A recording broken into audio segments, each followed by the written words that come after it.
Hi, everyone. Welcome to the weekly stock market update. And I'm going to go into what I've bought and why for my son and wife, and what I haven't bought for myself. Have I thrown them under the bus? How long am I holding things for? How did I make that decision?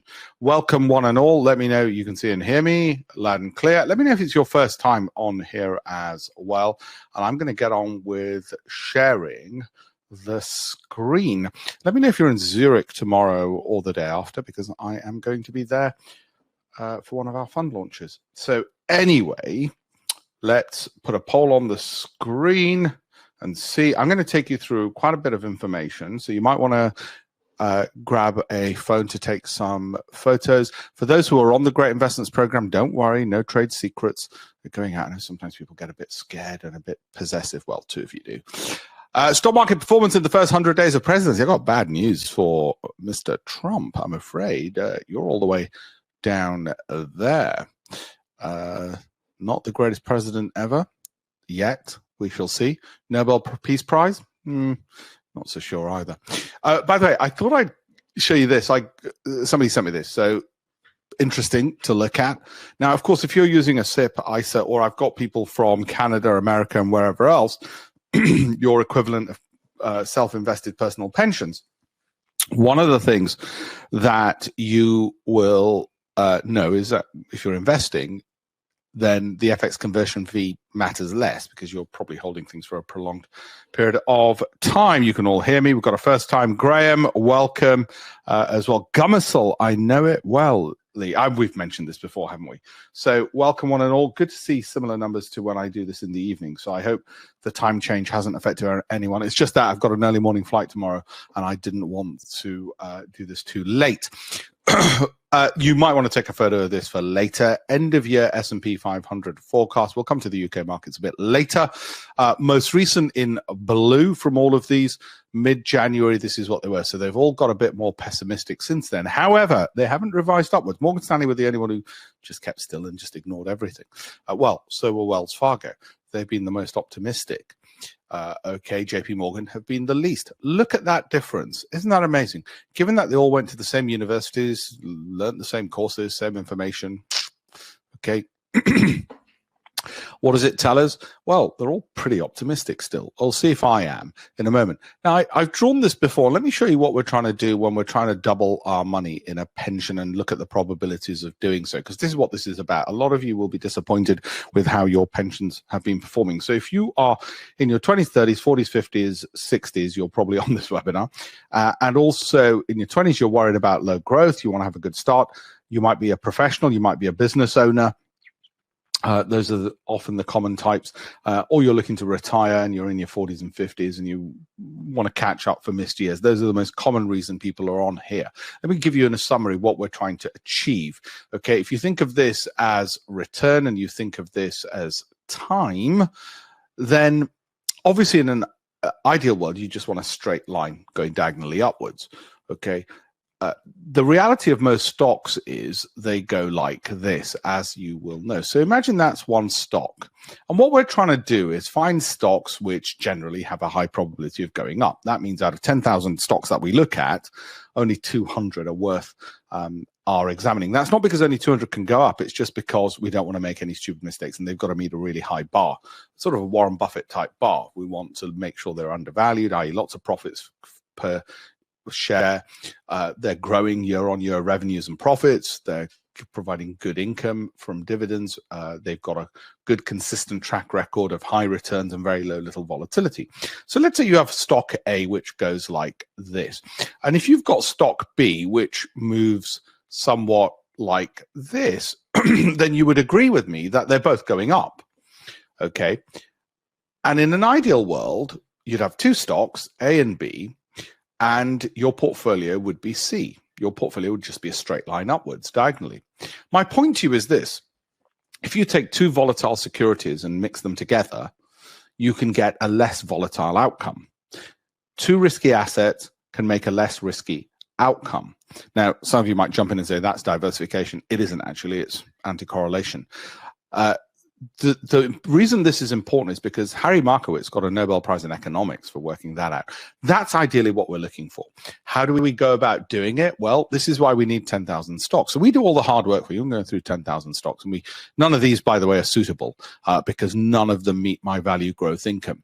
Okay, they've got to be undervalued, high growth. Cash return on capital invested comes from Goldman Sachs Wealth Management, which I'll show you later. And I'm going to mention some names that I've bought into for my son and wife. Okay, how they've done over the past month. I need all of these to be green because if these are all green, the first 5 columns, there's an increased correlation that over the next 12, 24, 36 months, they will do a hell of a lot better than if they're not green. Okay, so I'll come to some of that later, and it'll more likely then by tweaking get me closer to that straight line. That's the goal: high growth, low volatility. So we'll look at some of that as we go forward.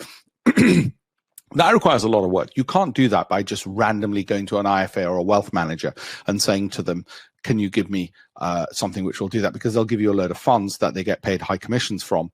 And when the markets fall, they can't go into cash anyway, like 2022, and you suffer the downturns. And also, they'll usually limit it by geography style or theme. So it might be just UK limited. So one hand tied behind their backs. Basically, they can't pick from 10,000. They can only pick from, say, 100 stocks. And they're just trying to beat a benchmark. So they might just get a little bit more of one stock in the benchmark, a little bit less of another. Well, that doesn't help you because you want growth.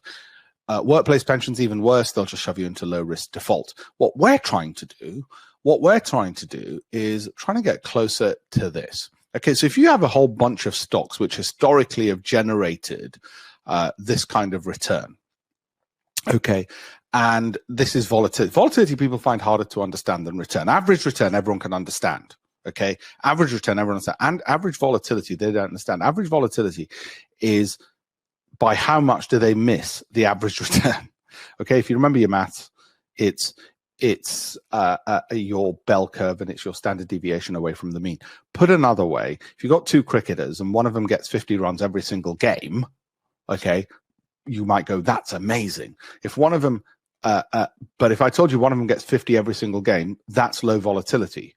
Okay, same return, 50 runs. But if the other one gets a duck or a century, that's the same average return, but a higher volatility. You prefer consistency. That's why you want a low standard deviation. Basically, you want to be here. Okay, somewhere here. Now, I'm not saying you buy all of these by any means. I don't own these, though I reserve the right to buy them. I'll tell you which of these I do own, actually, because I've just noticed there's one of them I do. But my point with all of this is, why up here? Well, if you take a whole load of volatile securities and you mix them together in the right proportions, or even just the right correlations, then you should get something pretty much far less volatile than any of them. So that portfolio is less volatile than virtually any of these, and it should give you a higher return also than any of them. So 1 + 1 does indeed equal 3.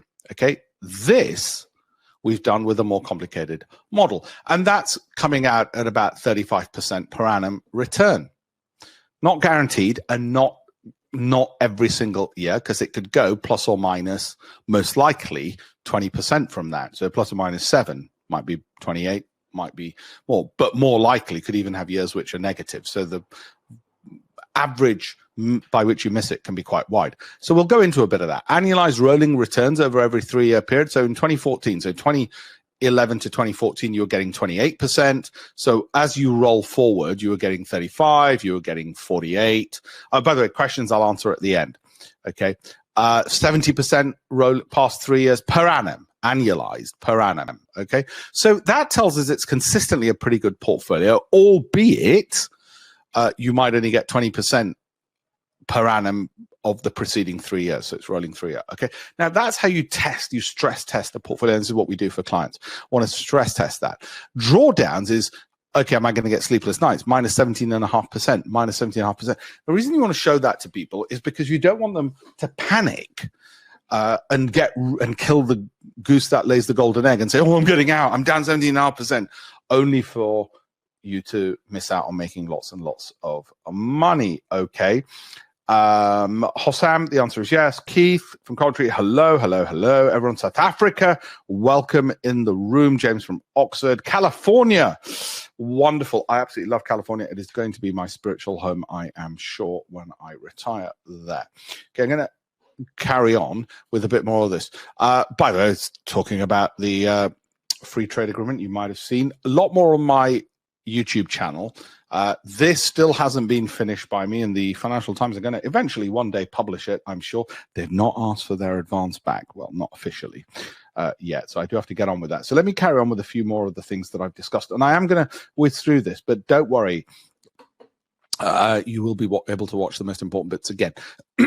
So for those who don't know, 18 odd books. I'm going to make sure that each of you at the end of this, not only do I answer any questions that you might have at the end, but give you a free downloadable copy of this, which goes into what I just described. Okay, just describe. You've got to know the drawdowns. Boredom and panic are the two main reasons people get rid of really good companies. Our job when we go through all of this and give clients this is to remove any potential mistakes. Now, we might throw a lot of babies out with the bathwater. We might throw a lot of good companies out with the bathwater, but as long as what we're left with is as little bathwater as possible, i.e. bad stuff, we don't care. Okay? So let's see where we are on the market. 100 years of history suggests the S&P could fall another 18%. Mark Mobius says his funds hold 95% cash. We've got a public Telegram channel, which you might know. And on that, I think I just posted the fact that one of the world's leading hedge fund managers had said also, here he is, there you go, Citadel's Ken Griffith, okay, number one most profitable hedge fund manager of all time, 65 billion under management, and Citadel's Ken Griffith says is going to cash may have been the best in tariff turmoil. So you've got really big institutional money still looking at cash, BNP Paribas, and the institutional warning of downside.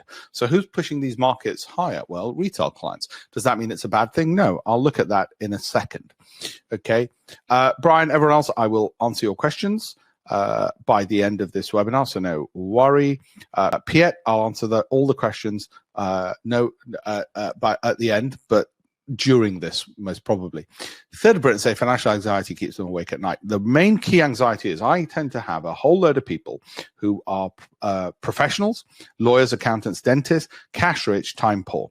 So they need to have, say, model portfolios like the type I showed, all done for them. And they need to know what's the probability I can double my money in 3 years or 4 years or 5 years. 3 years if they're high risk, 5 years if they're lower risk. What's the probability? And there's probabilities depending on the stocks. There's no guarantees, there's only probabilities, okay? Because the future isn't astrology or a crystal ball. It's not been laid out. So that's one. And what we're trying to do. The biggest reason they say they're watching this is because they haven't got the growth that their IFA or wealth manager or St. James's Place had promised them. And the reason, as I've already told you, why that is the case is, well, first of all, I've been saying the same thing for ages. Do you want proof? This is from July 2020, where if you've been watching my webinars for the last 5 years, God, time flies. That's the poverty gap. That's NASDAQ, 128% up. That's the UK down 12%. And that poverty gap has existed over any rolling 5-year period. Okay. You can go back, I don't know, 20 odd years, more, 25 years, and you've still got a pretty similar poverty gap between US markets and UK. So UK pensioners end up with next to nothing, and the US ends up with significantly more. That's just historic, and that's factual based on history. All right. Now, where are we at the moment? Are the current falls? We're at 0.4. This 4 hasn't been, I'm going to update it in a second, but that 4 means today. So is it going to turn out like what it did in 2022, or like COVID, where there's a sharp rebound, or like 2018, where again, there's a pretty sharp rebound, but then we could get a steeper fall. Okay. At the moment, if I had to guess, or is it going to be like 2022, where it's just a long drawn out fall? If I had to guess, it's probably going to be like 1 and 2. We're going to get a rebound and then we'll get a fall back. So if I had to guess, I'd say this and then that. So what's my strategy? I'm going to come to that. One step at a time, I'll come to that. It doesn't look like it's going to be more like 3, though it did look like it at some points, but I'll come to all of that in a second. Basically, you can take a photo of this or whatever. As I say to my clients, cycles run like this: 1, 2, 3, 4. We're at 4. 4 lasts this long. We are not at 5. 5, you can tell from moving average prices starting to go up. So we're not at this level yet. We might be close to it. I don't know. Okay. We're somewhere on this fall at the moment, right? So what does that mean for what we do? Let me explain. Feel free with your camera phones to take pictures of all of this if you wish. I know I'm running through things a little bit quickly, but I will give you links to get all of this for free and my books for free as well by the end. Publish. There we go. The Dow. All right. So I will go into that as well. Raheem, I'll answer your question by the end as well. Hi, James. So where are we? This is NVIDIA, and you're paying $23 for every dollar of profit. Now, you were paying 19, which, as I said, was incredibly cheap. Okay. I've told my private clients this already. For my son and my wife, I have bought back some, not a full position size, of NVIDIA.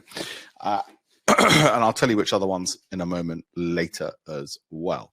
I gave my private clients first heads up on that. Why have I done that? I've not bought it myself yet, and I'll tell you why I haven't bought it for myself in a moment.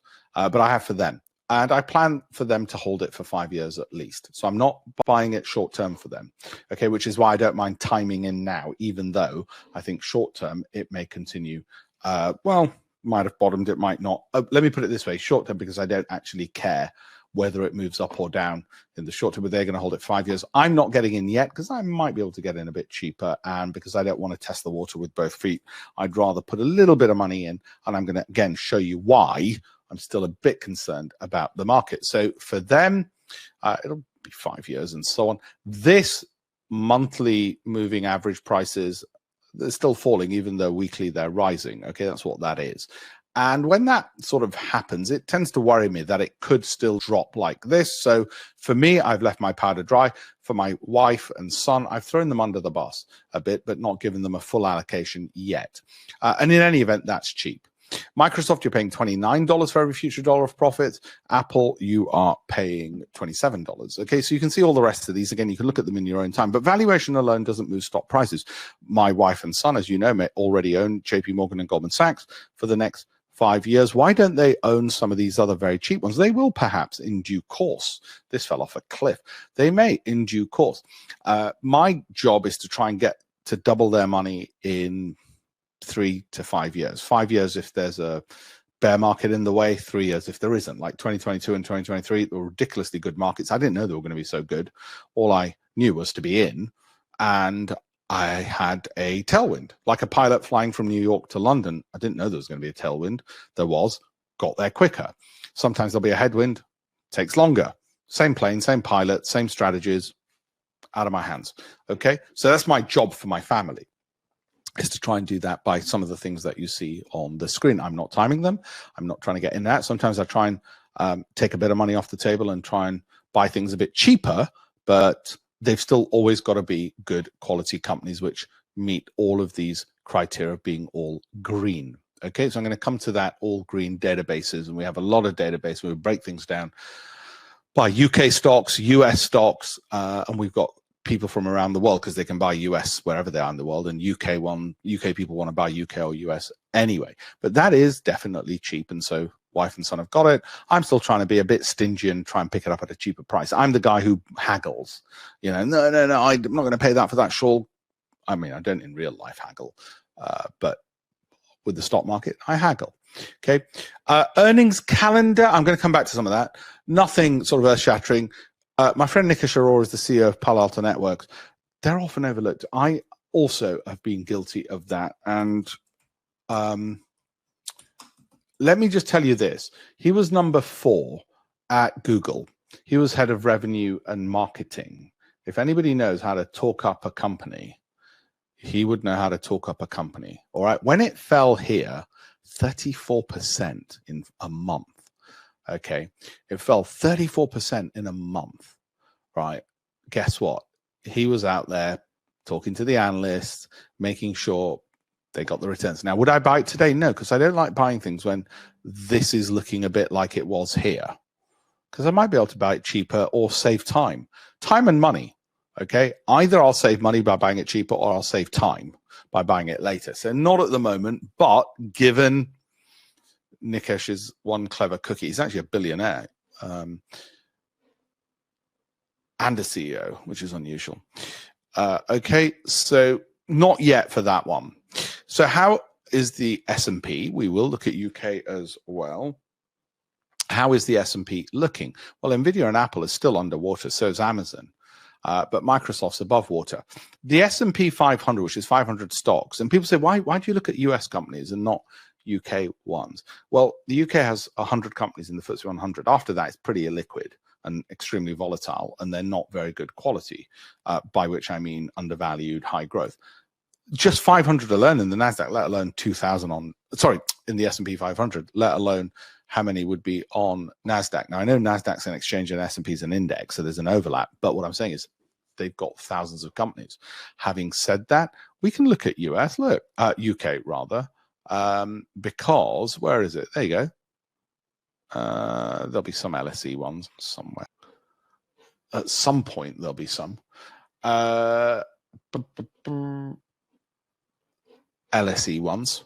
Oops. Let's go back to this. Where have I gone? There I am.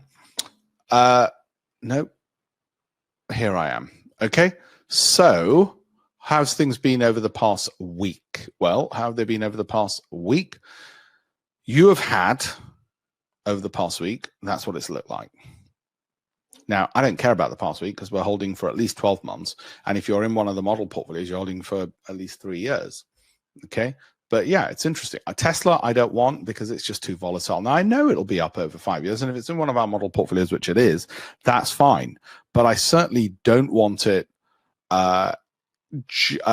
for in and of itself, outside of that generally, because it's just too bloody volatile. And I don't want that kind of headache of volatility. Okay. The ones that I've got into, I'm going to show you in a second. Of the quality 5 and what I've bought for now for my son and wife. Okay. Now, past year, this is what it looks like. Tesla's up 100% almost over the past year. Nvidia's up 50%. Meta's up 37%. So yes, Tesla's done better than Nvidia over the past 12 months. Okay. Walmart has done better than Nvidia over the past 12 months. They've all done better than Microsoft. Palantir is up 500%. Amazing. Okay, so let's have a look at some of this stuff. This, I think, is incredibly undervalued. So let's have a look at some of this in more detail. We're not going to gamble and roll the dice on, oh, this one's gone up a lot, it must fall, or this one's fallen a lot, it must rise. We need to be more systematic than all of that. Oh, for a crystal ball, I know, my kingdom for a crystal ball. Akram, I will answer your question in just a second. Well done, 24-year-old, and just started reading your book. Looking forward to joining it sometime with you. Fantastic. Year-to-date performance. This is just for information. Don't look at the humans have a tendency to look for patterns where they don't exist. Don't start looking for patterns. One of the great things I think about Warren Buffett is he doesn't actually look for patterns randomly. He will look for hard data and most things. He'll read a lot, bin most of it. He says so himself. Okay, whereas retail clients see something and go, oh, I've got to jump into that. Look at that. Philip Morris up 36%. Palantir 69 year to date. But a lot of stuff is down. I mean, I think there's still some bargains to be had. So where are we over the past year? Well, the NASDAQ's up 16% over the last 12 months. The UK is only up 10. So again, you can see the gap starting again between the UK and the US markets once more, which is why I've been in the US markets since 1999, my first Financial Times column, when I published exactly that point in my very first column, that I'm just going to focus on US stocks because I've got more choice. If I've got more choice, I'll just show you. If I've got more choice, then it's a hell of a lot easier. Excuse me just 1 second. Here we go. None of these meet my criteria. If I've got more choice to choose from, all of these, then surely I can filter better and pick up higher quality of companies that want to manage my pension and double my money. Surely. Okay. S&P 500, I'm worried. As I have said time and again, it is still looking like this. However, for my son and wife, because it might be like this, I've got them to buy into their SIP and ISA, the S&P as well. I'll tell you what else in a moment, the NASDAQ as well. I'll drip a few things. For clients, you've been told this before, but don't worry, the clients have got a very detailed playbook of what, how much, and when. Okay. because it's only fair that I give them first dibs and more information. So that's where we are. Now, because I've still got concerns on this being like this, I myself have not bought into the S&P. But my wife and son, they don't know it yet. He's 7. She's 11 years younger than me. She's not watching this right now. And so, you know, she won't need to know. Is there. So I'm hedging my bets somewhat. I know overall it goes up. Why don't you dive in with both feet, Alpesh? Well, I could have done. NASDAQ is like this, which very much looks like that pattern. And the last time that pattern happened, the market did indeed move up, only to fall back. So they've got a bit of NASDAQ, but I haven't yet, because I fear it's going to be like this. But because it might be like this, I've got them some. So diversification. They might win, or I might win. It won't matter, because over a 5-year period, we'll both make near as damn it probably the same amount of money. But it's useful for my clients to know I am not in S&P 2 times leverage because of that formation, and I don't like to do it. And I know it could be like this, but when it's leverage, I don't like to mess around. So I'm not in 2 times leveraged yet. I don't put leverage in theirs. I only ever do it with mine. Okay, so just so you know. But in the past, certainly since 2023, it's been great for my pension because it went from 1,000 to 2,000. Okay. So, you know, doubling your money in 2 years, 2.5, not bad. But you should not ever, ever use leverage in your pension, because you are not the author of that and 17 other bloody books. That's not me being patronizing or condescending. It's me saying leverage in pensions does not go. It would be very bad advice for me to ever say that to you, because it would be irresponsible, because of look at how much you can lose. If you want to know your risk appetite, and what the past holds, pull up a chart on Google Finance or whatever like this. Draw down depth and duration. Okay, duration till you broke even, and depth. Okay, draw down danger or risk equals draw down danger, which is depth times duration. Write that down. Depth times duration is your risk of anything. Okay, and I generally want to avoid it when it's got this kind of a move. Why? Because it's best practice to do so. Occidental, Warren Buffett's in it. I'm going to say that that's the bottom of the market, but I'm not in yet. Not until these rise, so I'm not in yet. Okay, and I'll let my clients know as soon as I am. Notice how these are big names we've heard of. You know, rather like a Bill Gates or Warren Buffett, these are not some tiny little company nobody's heard of. Okay, but I'm still going to wait until that looks more like this. So whilst I do think that's the bottom, I don't want to get it. Now, I could equally have just put, say, £1,000 or 10,000 or 100,000 into it, i.e. toe dipped, whatever the number is for you. For some of you, it might be 1,000, it might be 100, it might be 1 million for all I know, you toe dipping. But I don't want to. I've been busy. Okay. This is what the return histograms look like. This is not its historic performance. What this is how it's performed and its likely movement. It's a bit like if you tossed a coin 1,000 times, you'd expect most of the time it be 50% heads, 50% tails. But there might be some times where it's, you know, very small probability of just getting tons of tails, tons of heads. That's what this is. It's to say, given its historic ranges, what are the likely scenarios going forward? Okay. And that's it with that. I give my clients this. You can take a photo of it if you wish. I give my clients this so that at any given time, they're never confused. And the point of it is that if you've got flowcharts in life and processes, you never need to panic. Processes prevent panic. I should coin that somewhere and write it down. I will, Faisal, answer your question, my friend, shortly. Mike, I'll answer yours as well. And indeed, you're right. Cash. So my wife and son are doing this with NVIDIA and the S&P and NASDAQ. I'm not. They're also doing it with a few other stocks, which I'll mention in a second. I'm just still waiting, with the exception of Microsoft and NVIDIA, where I too am in, because they're showing sufficient movements upwards on the average prices. But I'm only dipping in like this in those. Doesn't mean you copy me. Now, for those of you who've been watching my webinars, will know already that I own, that they own, my wife and son, JP Morgan and Goldman Sachs, and I sold mine. I sold mine because it had been 12 months and it had fallen. I kept theirs because they're going to hold for 5 years. And I'm comfortable with them holding for 5 years. I wouldn't buy more today. So would I buy more today? No, because of that. And it's not a 7, 8, or 9 on our approved list. Would I continue holding? Well, they are. Would I sell? Well, there's no reason for them to sell because the time isn't over yet. Okay, and overall, over 250 days, that's a pretty good turnout. The reason people mess up is boredom or panic. Boredom or panic, right? Write that down. Why do you mess up? Boredom or panic? Panic is when in 20 days something drops 18%. Boredom is when after 50 days it's only up 2%. Okay, so when boredom hits, they get out too early, or when panic hits. The twin evils of boredom and panic are out there to get you off. The job of the stock market is to get you off your horse. Okay, you're riding a horse, it's to get you off. And the way it does it is it has two twin evil ghosts called boredom and panic, little devils that sit on your shoulder. One of them goes, come on, get off this stock, it's not going anywhere. And the other one goes, oh my God, get off this stock, we're gonna die. Okay, and they shout down your better angels, as Obama might say. What are your better angels? Well, as in the words of Warren Buffett, the stock market is a way of moving money from the impatient, those who are bored or panic, to the patient, which is here. Okay, so that's it. I mean, that's pretty profound. If I write another book, which I'm in the middle of, I'm going to include all of that. Boredom and panic, and processes prevent panic and boredom. Okay, so what about Tesla? I don't want it. Now, I know it's going to do incredibly well. I just don't want that roller coaster ride. Thank you very much. Okay, now what's it going to happen? Well, I'm going to call the bottom here at 221. Bit bloody late now, mate. Bloody risen 50% since then.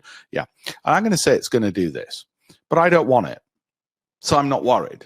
And I don't care. What I will say to you is that's a 50% drop. So good luck to you. But don't buy it and then come crying, oh my God, Alpesh, I'm panicking. Buy it and panic. Okay? If you buy Tesla, you better panic. Unless you're going to hold it for 5 years. But most people, they don't have the balls to hold anything for 5 years. Okay? Unfortunately. So there's your Tesla. All right? And that's what it looks like. I mean, bloody hell, there's even high probability of being down after 250 days, after 20 days. No wonder they panic. Now, compare that to the ones that I like. You can see why I like what I like. Okay? Faisal, with Trump being so erratic with his tariffs, I'm assuming extra caution is needed when reading the extra caution is always needed when reading anything, economic data, always. I don't think there's any benign times. And if there are, you need extra caution if there are quiet times, because there's a mean reversion of volatility. So if times are less volatile, you need extra caution because times will become more volatile. Mean reversion. So you always need extra caution. Novo Nordisk, not yet for me, but there will be a time. So all my clients, don't worry, I'll tell you first. Are we near the bottom? I call that as the bottom. I'm calling the bottom. Alpesh, you genius. But I'm not getting in yet. I know they're all liking it. I probably should, actually, but I'm not yet. Oh, we're close. Ooh, we're so close, as Warren Buffett. Not Warren Buffett. Donald Trump might say, oh, the things I do for you. We're so close. And probably will. But look at that. So be careful. Be careful, you know. And I do expect to double my money. But would I put all my pension in? No. Will I regret not putting all my pension in Novo Nordisk and nothing else? Probably, but I'll at least have sleepful nights. Okay. Entain. Now, one of my clients swears by it. It's not one that meets all our criteria by any means. He swears by it. That's entirely up to him. All I can say is whenever I have clients swearing by things, it's never worked out well. But it may well do that. If it does, all credit to the client. He thinks it's going to double, is his view. So I'm just sharing what I'm doing crowdsourcing. He thinks it's going to do that. I think he may well be right. Okay. But it's not one for me, because if it doesn't meet all my criteria, I don't speculate and gamble and punt. Okay. But I wanted to share it with you because it's one of the ones my clients absolutely love. So I thought I'll share it with you. It's a UK company as well. So, and you know, it doesn't quite meet all our criteria, but it's not bad. So, these my wife and son hold, and I fully expect over the next 5 years to do that annualized return of 26.5%. But I know there'll be times when that drawdown happens. Okay, of these, I also, by the way, they've not gone in full amounts. They're dollar cost averaging in, or adding to winners rather. They're not dollar cost averaging. They're adding, well, We'll see. Or they're adding to winners or dollar cost averaging. We'll see in future. I've gone into that one. Yeah. Of those. So I've revealed a bit more. Again, clients, don't panic. I told you this first, and honestly, it's the only ones that I ever discuss. Now, historically, I have no problems with these because, well, first of all, they generate amazing returns for me. But also, even when they're underwater, the underwater period, 8 months, 3 months, 7 months, 3 months, it's not too bad. And the drawdowns generally are within the realms of not panicking. This one, if you watch my webinars, will know we were in a daddy bear, which, you know, coincidentally was January to December. But even if I missed it, that would have been the worst case. So, you know, okay, I can live with it. So let me answer some questions and remind you all, and certainly the first timers, of why do people mess up then? Well, first of all, they pick stocks like hoarding panic buys. This is how most people do it. Just no strategy, no process. And I kid you not, and it is really worrying. Okay, no strategy, no process. When we create model portfolios for clients, what we're trying to do is maximize that return, but more importantly, make sure that that's something they're comfortable with. And there's lots of different model portfolios. Guess what? There's only about 200 companies we can do these kinds of returns with and combinations of them out of 10,000. And you have to look at 10,000 to make the ingredients. You can't be like this bloke picking any old stuff because you read it in a magazine. And your IFA and wealth manager is certainly going to screw you up. And I'm going to explain why. Overall, probably want 20 to 40 stocks. Why? Because after 40, you're just creating a bureaucratic headache and you're not removing company-specific risk. You're just removing market risk. I'll come to questions in a second. Problem, don't know when to let go is the other problem. Chetan, let me answer yours. Understand the update and respect to S&P, Nvidia, and NASDAQ. As you mentioned, you and your wife's son have slightly different strategies. Well, no, I've imposed it upon them. But in 5 years, would be in similar, probably, I don't know. Could myself, 28-year-olds, have a longer time horizon, stay in stocks for longer? Yeah, your biggest problem would be boredom and panic, or would you suggest avoiding that example due to meta? I'd say you make a choice and stick to it. So if you don't think joining the gym, i.e. being able to keep your discipline, is going to be for you, then buy and hold. For context, I sold my holdings when it was indicated that it was a daddy bear. Yeah, so there you go. But honestly and impatiently being tempted by the greens of late, I would hold stocks for 5+ years due to my current age. Well, do a bit of both. Do a bit of both. Do what I've just done with my wife. Have half your portfolio where you're holding for 5 years, and the other half where, if it's a daddy bear, you'll keep an eye on it on the quality 5+, and you exit those. Very simple. So when we go through all of this, we're still left with 200 stocks which are all green. So what do we do when we're left with 200 stocks which are all green? Oh, by the way, if you want a copy of Chapter 8 of that is what Warren Buffett said. He recommends Chapter 8 and Chapter 20. If you want to download and read that book, that's where you go, okay?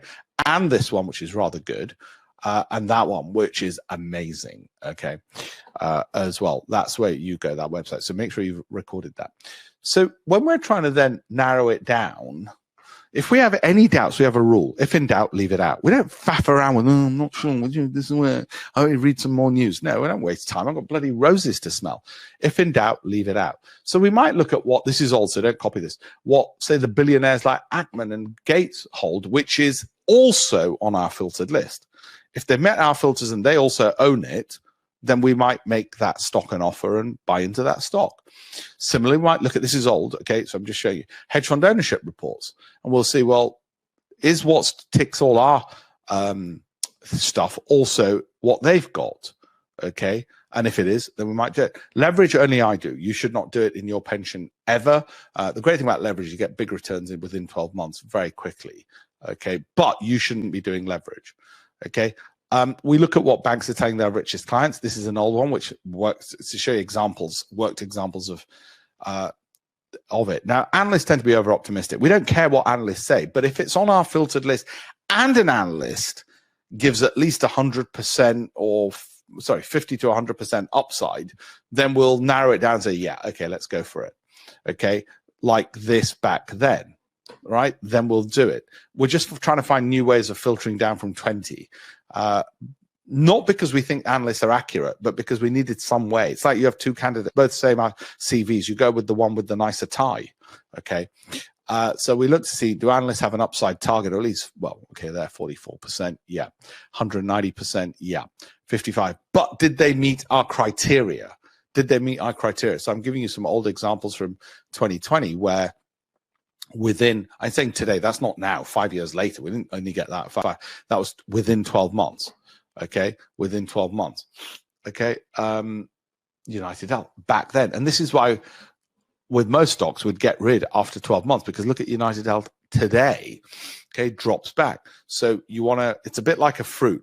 You want it to over ripen, overshoot, and then exit within 12 months, or if it drops X percent off its high, like 20% off its high, because otherwise it might crash back down again and overshoot. There's very few, which we call the quality 5 plus, which tend to be perennially ones where when they fall, you probably want to buy more, unless it's the daddy bear, in which case you exit, okay? So we might look at seeing if those price targets reiterated by all of these give us at least 40 to 50%. Okay, give an example. Can we get at least 40, 50%, 60% more upside? This is 121 upside. Based on it ticking all the boxes on,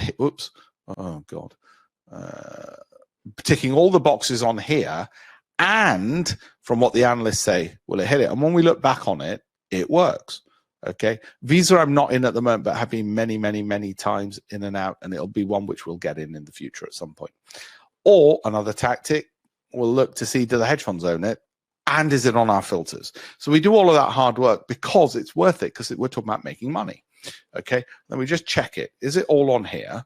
Give the clients this and say, right, where are the returns likely to be and what's the probability? And that kind of stuff looks complicated. This I stole from Goldman Sachs, and it's pretty good because Goldman Sachs team discovered that 30% per annum is the return. CAGR means the return, annualized return, for a basket of stocks which are in the top 25% by cash return on capital invested. So we want to make sure that we're ticking that box. That's all I'm saying, ticking that box. Don't read more into it than just ticking that box. I'm going to answer the rest of your questions in just a second. So by putting it into here, that's the Holy Grail, does all the hard work for me, and then I bugger off and enjoy the sun and top up my tan. These, by the way, just want to share with you, the stocks most loved by hedge funds at the moment.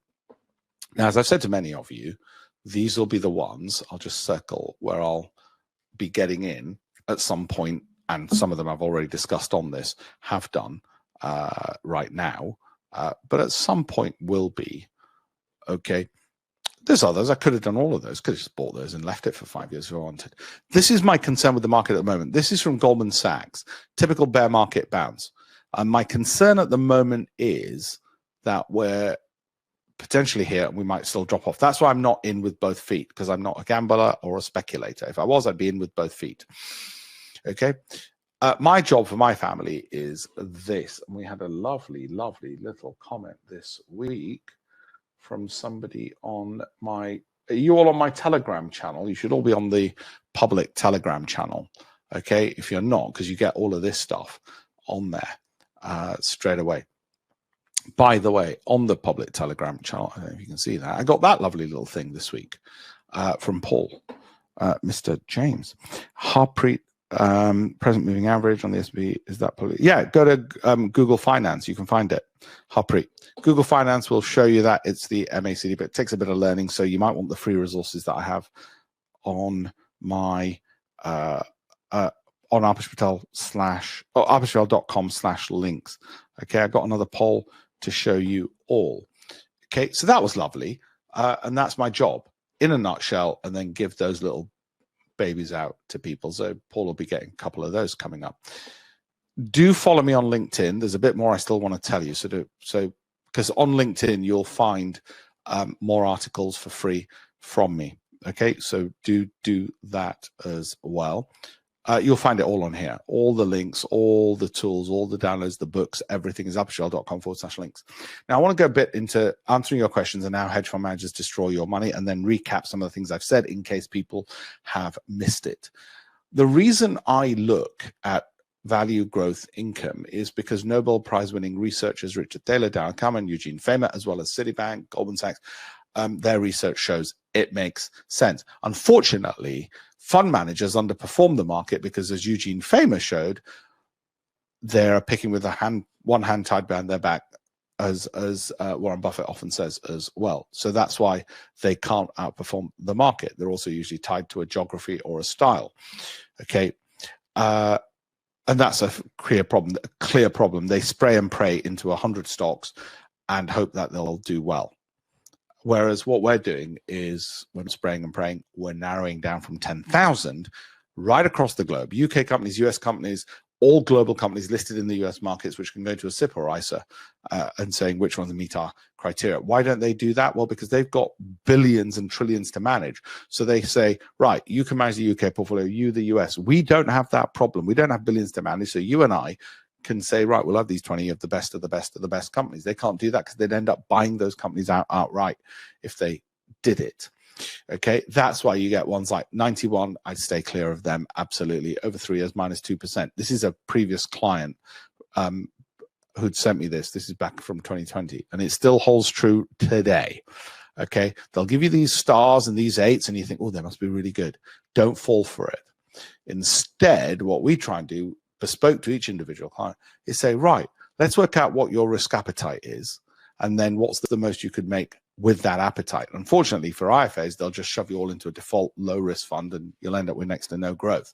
And that's the problem. What we're trying to do is maximize that given this. So if we've got a client who says, yeah, I can take a 34% drawdown on my pension. Remember, that's high risk. Okay. That's going to be typically somebody in their 20s, 30s, possibly even 40s or early 50s if they're going to delay retirement. That is not somebody who's 60. Okay. And so we say that to them. We say, right, well, let's have a look at this then. And let's see if we can improve this and get this number down even more. So we'll do a first iteration, a second iteration, maybe even a third, get that down to about 18%, get this down to maybe down to 25%, but still try and keep this with a variety of equities. Okay. Or exchange traded funds. If exchange traded funds, you're not going to get 30, you're going to get half that, not half, about 18%, because exchange traded funds will be lower volatility. Okay. And essentially what we're doing then is to say to them, this is what you need to look at. Whenever you get a portfolio, I want you to go onto a free resource like, we do it for our clients, but I want you to go on a free resource like Google Finance or Yahoo Finance. And I want you to look at the maximum drawdown for that individual stock. And you should be writing all this down so that you don't panic when it happens. Okay. You should also know the worst year for each of your stocks. You should, best year I'm less bothered about. This you might find hard to work out, but it's pretty straightforward and a bit of maths. Okay, what's its return been? But these are the two things which will cause you panic and boredom, and you want to avoid those because if you haven't got good returns, then don't even be in it. Okay, so my goal is, if let's say you plan to invest over 15 years, over that time you might change your portfolio every year, you might change it every 3 years, you might change it every 5 years, you might change it 3 times or 15 times.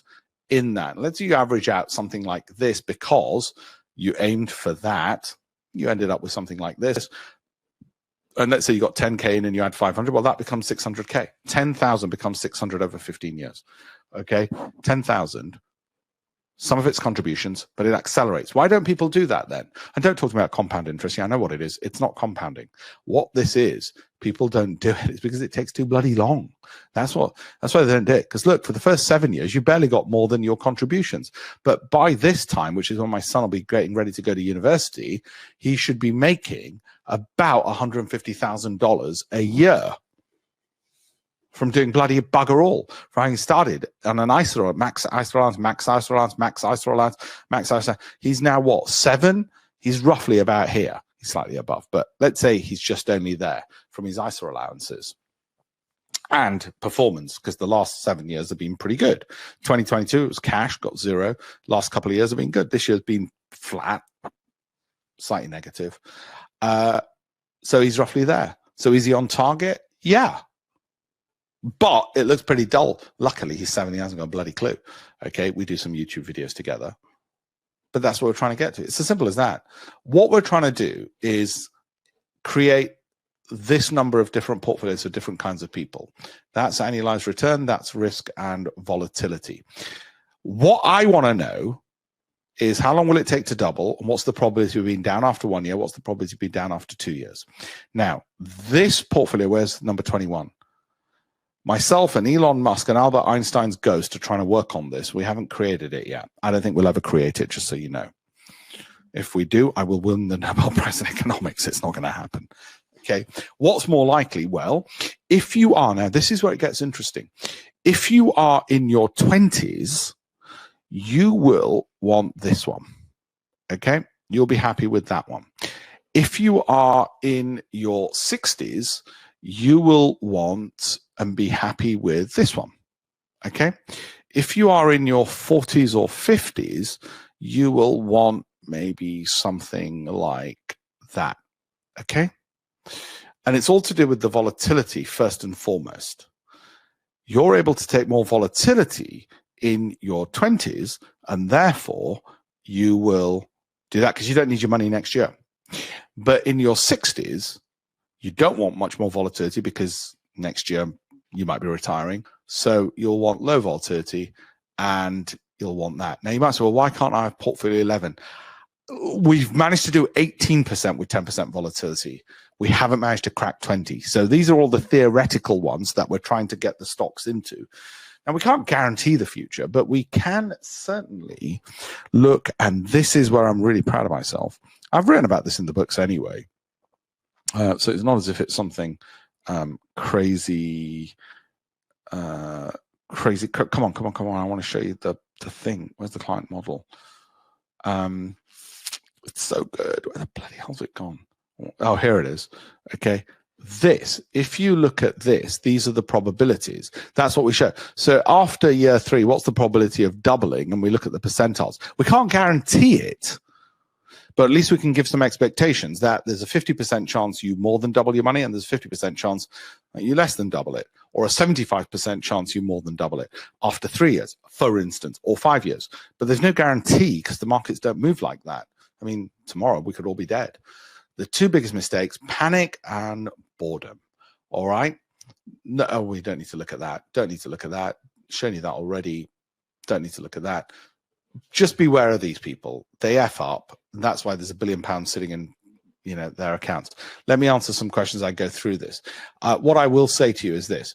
The criteria we want to look for is it undervalued? Is it growing sales or revenues and profits or earnings? Okay. Dividends, some. We have an algorithm. When we score things out of 10, 7, 8, 9, or 10, momentum is important. The biggest hedge funds in the world are only looking at this. Okay. Value investors only look at this. Well, what we say is no, bullshit. Why wouldn't we pick something which is that? Value, growth, income, momentum, ticks all the boxes. We can. Some funds will be just value, some will be growth. Well, we don't want those. We want something which meets all the criteria. Otherwise, we have rubbish thing here, rubbish thing here, rubbish thing here. Well, the 3 rubbish things doesn't make a good thing. Okay. So that's the way to do it. And there are great sources of data that we'll look at, like this. What's worked in investing? They look at all the data, and so do we. We look at Goldman Sachs's as well. When I ask you, what's the number one frustration with fund managers, your pension performance? Underperformance is always the one people say. Underperformance is the one they always say. Fees, okay, not trustworthy, which is worrying in and of itself. Lack of information education. I do these weekly webinars because I think it's important to educate people. It's why I've written 18 books. It's why I've got a ton of free resources, and I'm going to give you a free copy of that book because I think information is important. Underperformance, because they haven't got a clue what they're doing. A typical IFA doesn't even know what a Sortino is. Ask them how they performed in 2022 and why they didn't hold cash. Those 2 questions alone will tell you that they haven't got a bloody clue what they're doing. I've been consistent since 1999. That's 9/11. 1999. Look at what I wrote in my FT column, my Financial Times column. I'm selling up my UK holdings to buy US stocks. That was simply because I had more choice. It wasn't because I foresaw the future or growth. I had more choice. Plus there was growth as well. Okay. If you've got the ingredients, i.e. the database, you can either make your own cake or you can get a model portfolio, which is we've made the cake for you. And we have a selection of cakes. And then you decide, well, what's the risk appetite? This is the mistake people make. They go with this number. That's not the number you should be looking at. No, you look at that afterwards. You look at this first. You look at risk first. Okay. That's how we did last year. Right. Okay. Harpreet, I'm not a genius. I just copy geniuses. I'm quite interested in ETFs based on your public webinar stating slightly less growth than S&P, much lower volatility. I'm Wisdom Tree ETF and iShares MSCI India. Would you recommend either or any at the moment? the India one I looked at earlier today for my clients, and I said, not quite yet. I think you're talking about this one. If you're going to hold it for 5 years, absolutely. 10 years, absolutely. In fact, my talk in Zurich is literally about that tomorrow in part. But for personally, I'm going to just wait maybe a little bit longer before in. Okay. Let me answer a few more in just a second. So that's Chetan. And yeah, low volatility, just because people don't like panicking. Rahim, Alpesh, please can you review Robinhood ticker Hood? I put a small amount of money into this last week, and it's already jumped 20%. Should I sell? I can't give you that kind of individual advice. And also, if you're punting and gambling on short-term moves, then that's a different webinar. It's not investing. So what can I tell you? You're asking me to fix a skateboard, and here am I driving Ferraris for people, you know? So I don't know whether you should sell. Flip a coin. Why did you get in? What's your strategy? Didn't have one? Okay, so what's the base of getting in? I can't solve that question. If it drops X percent, sell Y. You work out X and Y. If it drops 5%, how much do you want to sell? If it drops 10, how much do you want to sell? If it drops 15, how much do you want to sell? What you're thinking is there's a crystal ball. So if it drops 10%, do you want to sell 10%, 20, 15, 20? Work it out in your risk appetite. Okay, and that way you'll maximize and you'll be happy either way. So even if it goes up, you'll say, well, I sold half, so I'm happy. And if it falls, you'll say, well, at least I sold half. That's the key, what you see on screen, what I'm looking at. Okay, forget that. I showed you that. That's the links. Go to that. I told you we look at hedge funds and we look at how quickly can we double money. That's it. How quickly can we double it? Okay. Why do I think over a 2-year period I'll get a 32% return? Because on average, that's what happens 88.5% of the time if I just even track the S&P. Simple as that. And that's my job. My other job, which people don't realize, is keeping people out of trouble and those big negative falls, which happen rarely. But that's my job as and when they happen. Okay. At the York races tomorrow, so can't make it to Zurich. Chetan, you're hilarious. X and Y strategy for all stocks.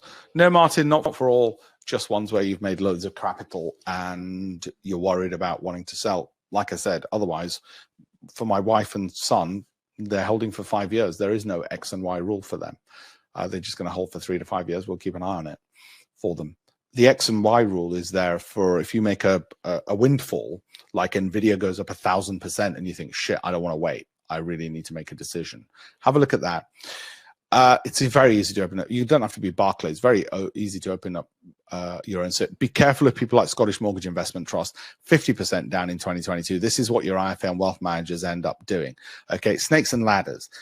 In the up years, they advertise like crazy. And in the down years, they can't go into cash and they take you all the way back and your pension goes back to zero. Okay.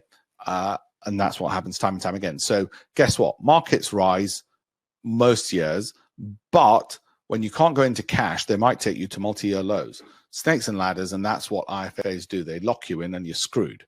So I far prefer just keeping half an eye on the portfolio instead. What did you...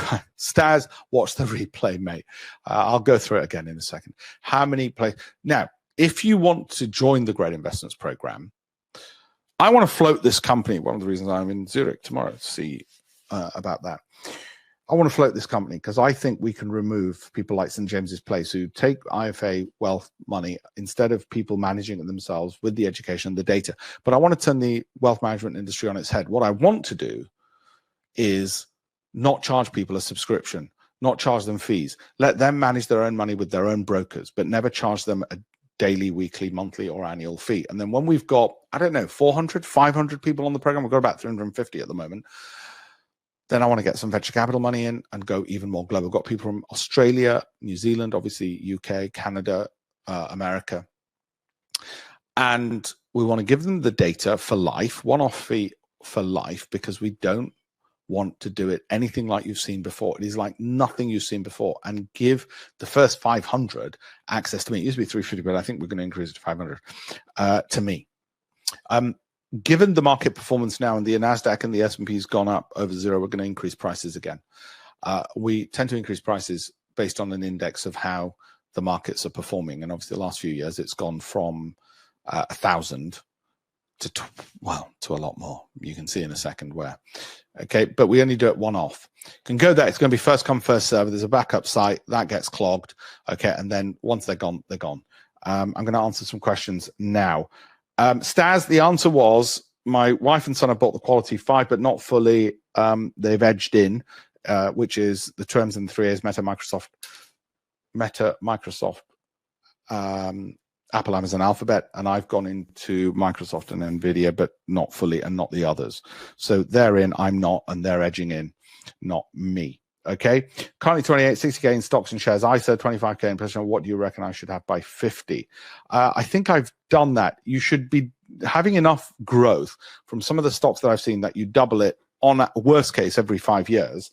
So 50 means 5 times it should double. So that should go without adding anything.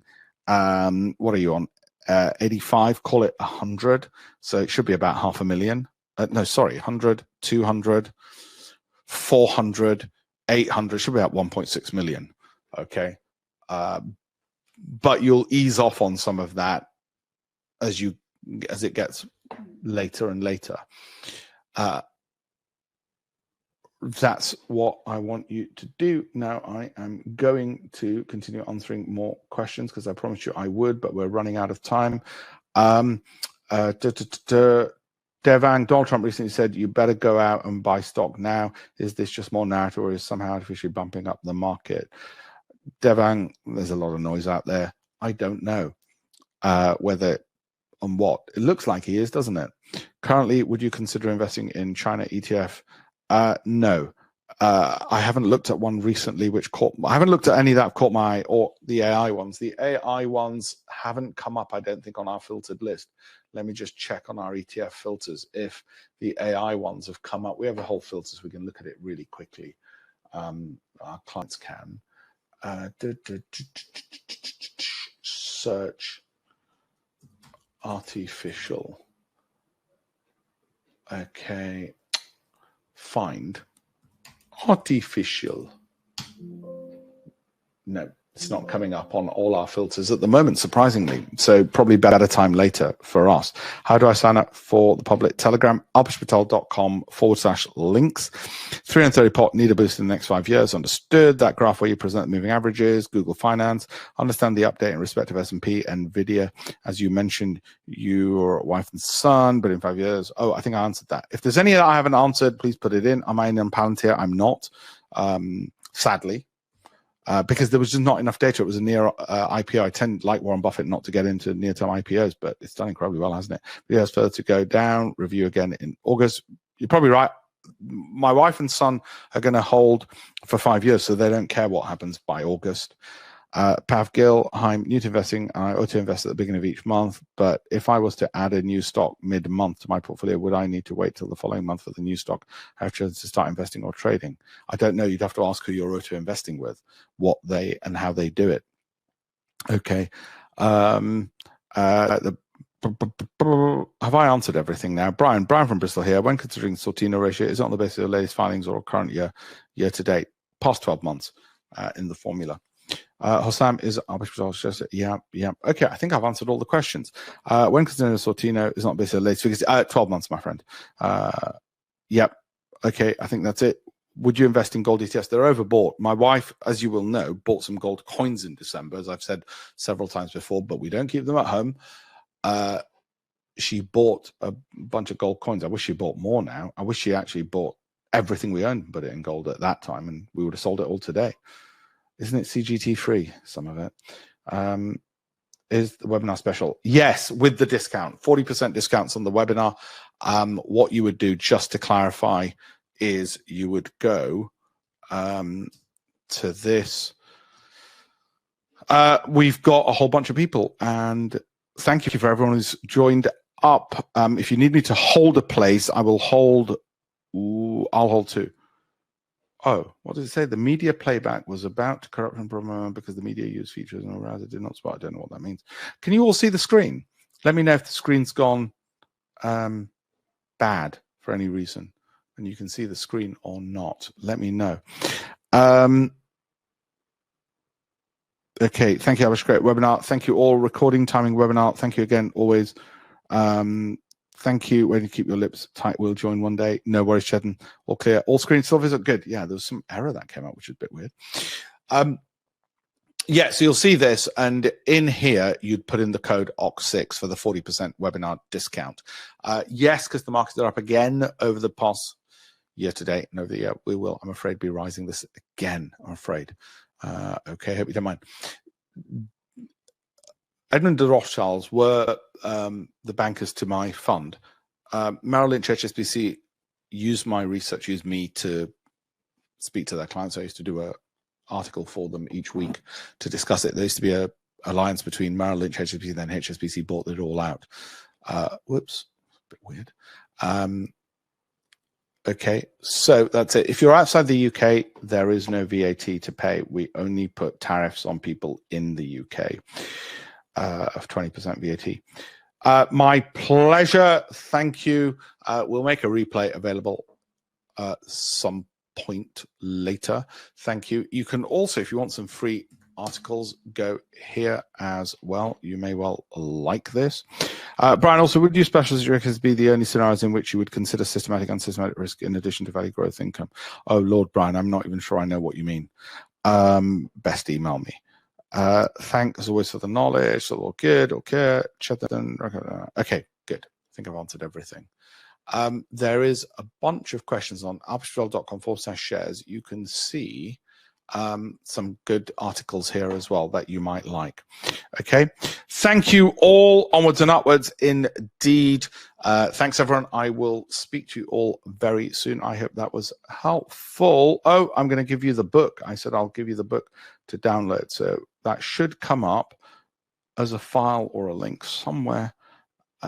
Otherwise, it's all alpeshpatel.com/shares. It should be there as well. Thanks, everyone. I will see you soon. And as I said before, let me know if you are going to be in Zurich tomorrow or Geneva next week. I'm going to be hosting some events there. So, yeah. Thank you, Gareth. Thank you, everyone else. I hope you found it all useful. Let me just turn the screen off a second. Let me turn the screen. How do I do that? I'm going mad. No. Okay. Thanks anyway.